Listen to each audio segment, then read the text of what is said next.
You ask Tiger to solve. This deals with linear equations with one unknown. The final result is A equals 7. Let's solve it step by step. Group all constants on the right side of the equation. Add 10 to both sides.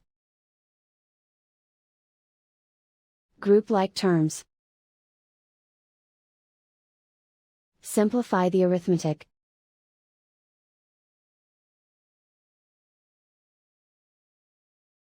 Convert the a into a positive number. Multiply both sides by -1.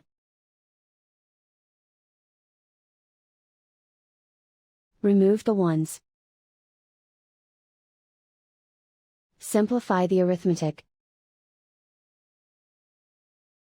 And so the final result is a equals 7.